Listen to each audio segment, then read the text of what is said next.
Hello, good day everyone. My name is Professor Jeremiah Elioso, and I'm here again for another session of tips on how to write your research. For today, we're going to discuss the review of related literature. So I'll walk you through step by step on how to write the chapter 2 of your research. So, what is RRL? So, this is a detailed review of existing literature related to the topic of a thesis or dissertation. In an RRL, you talk about the knowledge and findings from existing literature relevant to your topic. It identifies and summarizes all the relevant research conducted on a particular topic.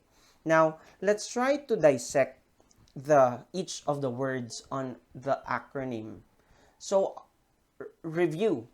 So, a good review of related literature, for you to be able to come up with a good RRL, you should have read and understood all of the articles, all of the materials that you intend to include in your chapter 2. Because we do not tolerate RRL, which is a product of just copy pasting it from various websites. No, it's very important that when you review your literature, you should have paraphrased the article. You should have synthesized it or summarized it. Okay? So that also we're trying to avoid plagiarism. Okay? And later I'll teach you how to paraphrase. Now, my thoughts about RRL. Initially, when I was writing my research when I was in high school, I thought that the chapter 2 of the research would be the thickest part of your research manuscript. But yeah, true enough, because that's yan yung parang pinakamakapal na bahagi ng research. But then, in the true essence of or meaning of writing your a meaningful RRL, hindi naman siya kinakailangan na sobra-sobrang dami just to make it madami, because we should not sacrifice quality over quantity. Ibig sabihin, all of the things that you include in your RRL, dapat merong kwento at merong kwenta. Meron siyang story na naiibahagi or naiidagdag in the further development of a new knowledge for your research. May kwenta siya, ibig sabihin there should be, it should give or add value to your study. Hindi yung idinagdag lang natin para pampadami. Walang ganon. Okay? So, we have to understand the purpose of RRL is that it aims to evaluate past research. Although the research or the findings and conclusions of the previous research that you include in your RRL must be carefully chosen, and so that it should be relevant to the present study. And thereby you also identify the experts or the authors. And that's one way of giving credits to whom credit is due. Okay? It's very important in the production of your RRL that you cite the authors or the organizations who exerted effort in this research undertaking. And your RRL can also identify key questions and determine methodologies used in the past studies. Now, what should be included in the literature review of the introduction section? In our previous discussion in chapter 1, we have made mention that introduction is part of chapter 1 and that there's a little bit of literature that can be found particularly in the claim section of your study. You have to note that on the introduction, kaya nga introduction, you're introducing the topic. And it's the best way to introduce a topic is to lift a literature or concept or theory coming from a very good literature material. And by this, you can also establish the significance of the study, an overview of the relevant literature, but it doesn't have to be so much na yung introduction mo is parang naging chapter 2 na. Okay? You only provide a little bit of the most significant and most important theory or concept that can be introduced on the problem and its background. Because your RRL aims to establish a context for the study using the literature. And you remember the gap in chapter 1? With your extensive review of literature, you would be able to fill in knowledge gaps. Remember that you post the gap in chapter 1. And with the materials that you are synthesizing and gathering, mafe-fill mo yung gap that you have posted on the introduction. And you will be able to illustrate how the study will advance knowledge on the topic. Now, how do we organize the RRL? Considering that it could be quite challenging how to draft your chapter 2 kasi nga maraming materials ang kukuhanin. Now, how do we start or how do we organize this a lot of materials into a meaningful and magkaroon ng systematic flow? There are various ways to organize it. One is by theme. When we say a thematic organization of your RRL that is based on the variables and subproblems. If you recall in our previous discussion that the statement of the problem or the SOP, we call that the heart of the thesis. It's the heart of the thesis because it is interconnected with the other elements or with the other chapters of the research. Now, how do we find the connection of the statement of the problem with the RRL? Now, if you recall also that the statement of the problem poses general problem and specific problem. Particularly on the specific problem, yan yung mga katanungan on your research. And the questions possess variables or subproblem. Example, that your statement of the problem number 1 is what is the demographic profile of the tourist in terms of age, gender, civil status, monthly income, religion, etc. Now, since we call this the variables, when you organize your RRL, it should be topical. Ibig sabihin, the first set of paragraphs that you can find on your RRL is kung ano yung first variable na pinag-uusapan or inaalam natin.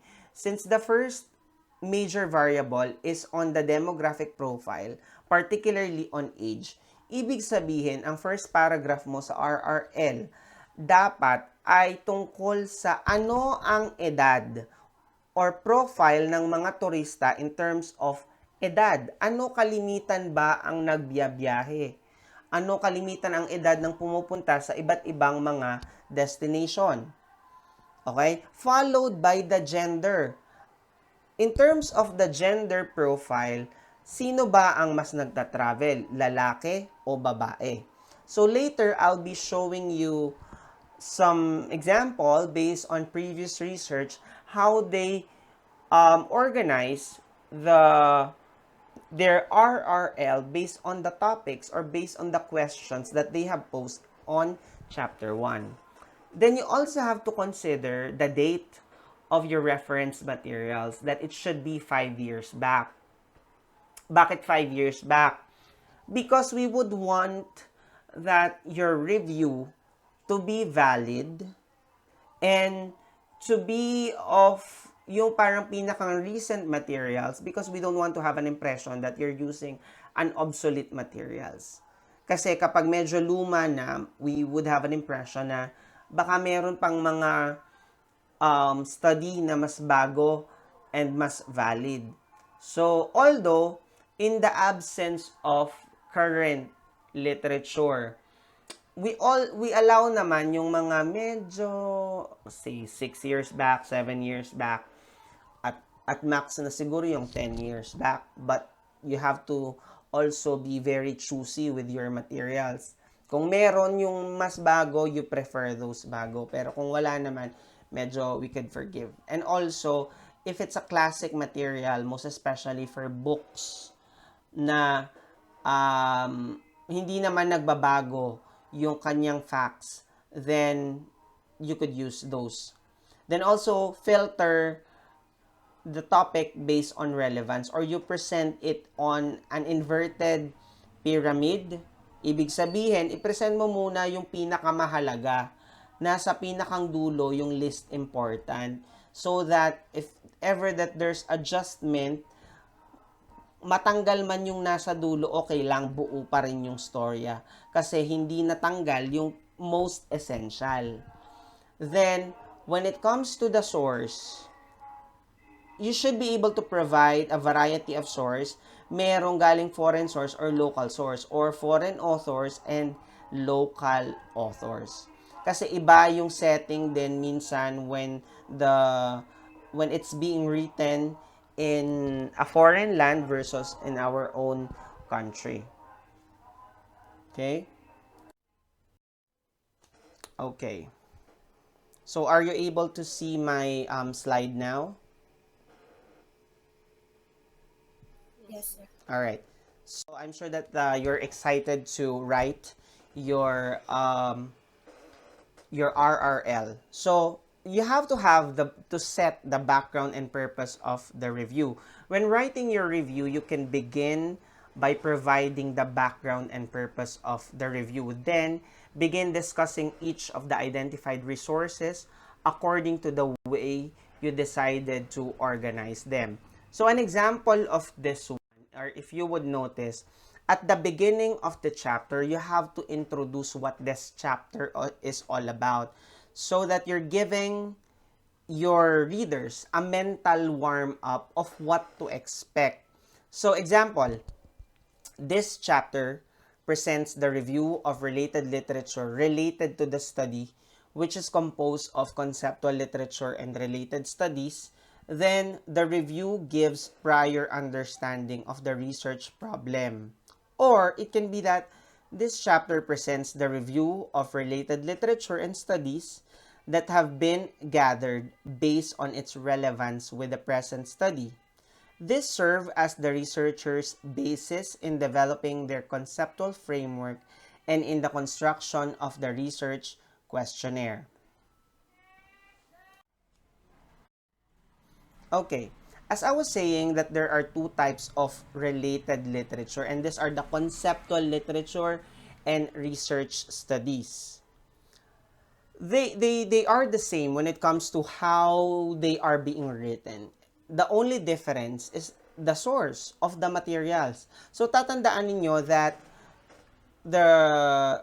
you have to maximize and utilize all of the vastness of the materials available for the further development of your RRL.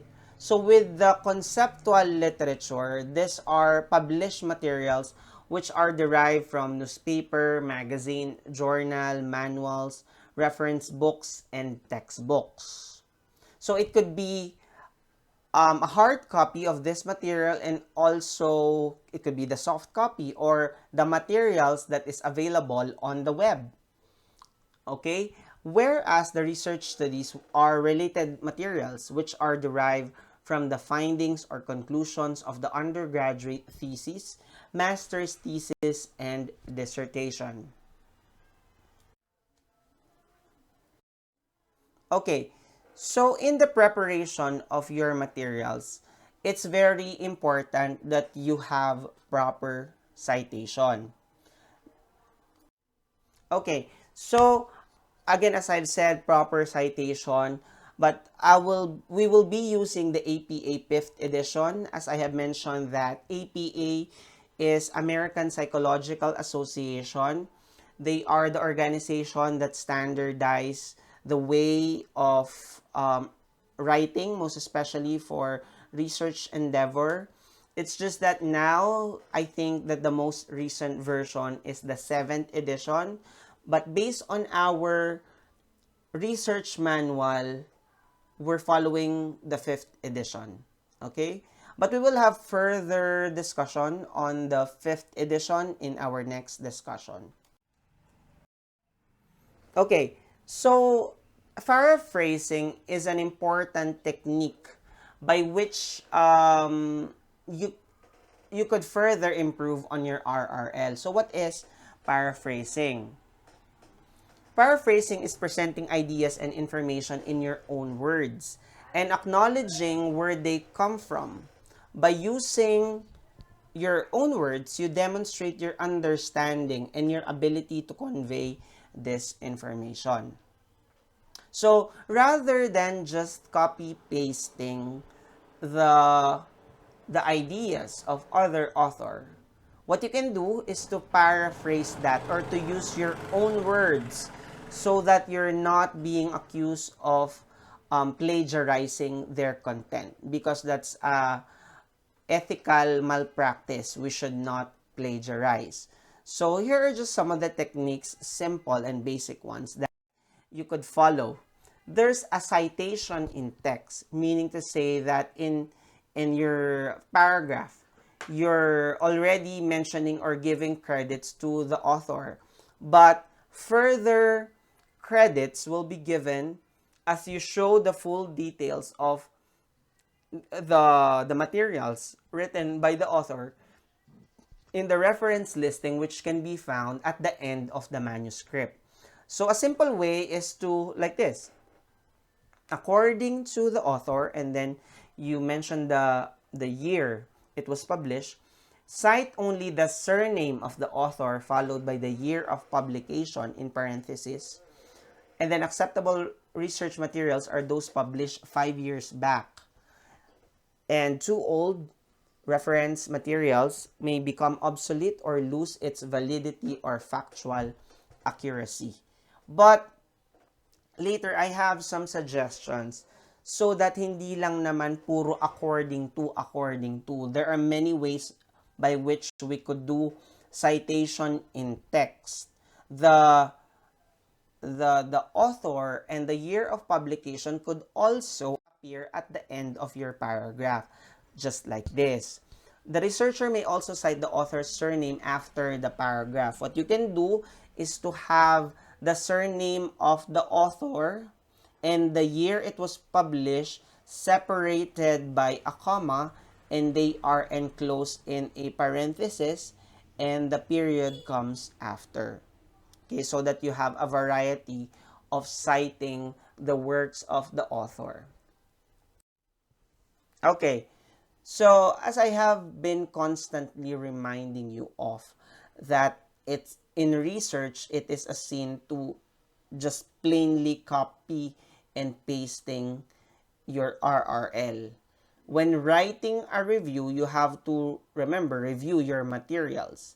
What you can do is to summarize, synthesize, compare, or contrast the ideas of different authors, and a good review must show the statements of at least 3 authors in one paragraph.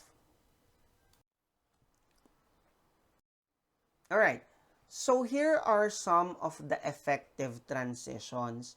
When you write your RRL, it's very important that there's transition words, because transition words allow you to have a good and meaningful flow of the story on of the materials that you chose. Okay. Example, if you wish to have various materials and add some more statements that is related to the previously mentioned, you can make use of the words such as furthermore, In addition, likewise, moreover, as well as, and also. Ibig sabihin, you're adding more and more to build a stronger literature foundation. So, ibig sabihin, ito yung mga magkakamag-anak or magkakatulad ng sinasabi. Now, if you wish to show emphasis, you can use above all, especially, particularly, for instance, in particular, specifically, and such as. So it's like giving example or giving emphasis. If you want to show exemption, the researcher may use aside from, beside, except, excluding, and other than. Then, to show consequence, the researcher may use as a result, for this reason, therefore, and consequently. Then, if you want to compare materials, the researcher may use similarly, in contrast, likewise, and, comparison, likewise, and also. If you want to show contrast, the researcher may use instead, yet, however, nevertheless, on the other hand, or on contrary. Then, in conclusion, you may use in summary, to summarize, all things considered and clearly. Napakahalaga nitong transition words na to kasi makakapag-provide siya ng magandang daloy ng storya ng iyong research materials. Hindi lang parang one paragraph is a different story, another paragraph is another. Hindi sila magkabate. Kailangan there's a gradual transition from one paragraph to another, thus creating a smooth flow of the whole story of your chapter 2. Okay, here are some of the tips in paraphrasing na diniscuss ko kanina. 'Di ba? To veer away from puro according to, you can use as stated by, as mentioned by, as indicated by, and then as studied by. Okay? If you want to highlight the author, you could have the author on the first word on the sentence by saying, Elioso 2021 stated that, and then you could change the choice of your action words or verbs such as indicated that, mentioned that, revealed in his study that, or analyze. Okay? If you wish to highlight the methodology, you could use this is because. This is due to the fact that the process can be done with, the process can be accomplished via, the task can be completed by. And then to highlight the gap, studies are limited. There are limited studies and studies are scarce. And then to highlight the objectives of the study, you have to be very careful with the verbs that you use because different verbs convey different meaning or it's kind of technical because when you draft your questionnaire, merong kaakibat na way to measure yung sa statement of the problem na pinost mo. Dapat naka-anchor siya sa statement of the problem. So example, the study seeks to investigate, discover, correlate, and measure. Then, when you want to highlight what the study can do, this study supports, relates, coincides, and assists. Okay. An important part of research or the RRL is the synthesis. So, ano ang ibig sabihin ng synthesis? Synthesis is about concisely summarizing and linking different sources in order to review the literature on a topic and make recommendations and connect your practice to the research. So, paano ba gawin yung synthesis? Example, I have mentioned that the order that you prepare the RRL is topical. Ibig sabihin, based on the sub-problems that you have posed in Chapter 1. On the statement of the problem, example that the first variable is about age. And then maybe you could have 1 or 2 paragraphs discussing about the first sub-variable. After your comprehensive review of the first variable, there should be a synthesis after that. Speaking of synthesis, there's um, 2 types of synthesis: the microsynthesis and the grand synthesis. A microsynthesis is the mini or short paragraph after the review of each of the variable, whereas the grand synthesis is the grand summary after all of the variables have been discussed. Okay? However, our practice is a microsynthesis. Okay? So again, after the review of each of the variable, there's microsynthesis. So it's like justifying why the paragraphs or the sentences that you have included for as a review for that variable is related. You have to justify what does it give, what does it contribute. So it's just but a 1 or 2 paragraph or sentences just to basically justify. Okay? So example of that would be, since the materials above discuss the guidelines in writing an effective review of related literature, therefore it is considered related in the present study. So you see how you are justifying why it's related. Okay? Here are some of the websites that I am suggesting that you can visit to provide a very good literature review for your study. You can visit Google Scholar, and I have actually introduced this to the class since on the onset. And make sure that you do not only use the regular Google as your search engine. For any research related activity, you can make use of Google Scholar, because that allows, or that Google Scholar gives you ample materials or research related materials. Okay? Then you could also use books.google.com for book references. Then researchgate.net, dowaj.org, or that is I forgot the meaning. Directory of Open Access Journal.org. And I'll show you how, I'll walk you through the website later. And then eric.ed.gov. Okay, so please take note of this important links or website. Maybe you could visit that sometime. Okay, so I'm afraid that's the end of our session for now, but I would like to see you all on our next session. Please do like, share, and subscribe to my channel, and please hit on the notification bell for more updates. Thank you so much, and have a great day.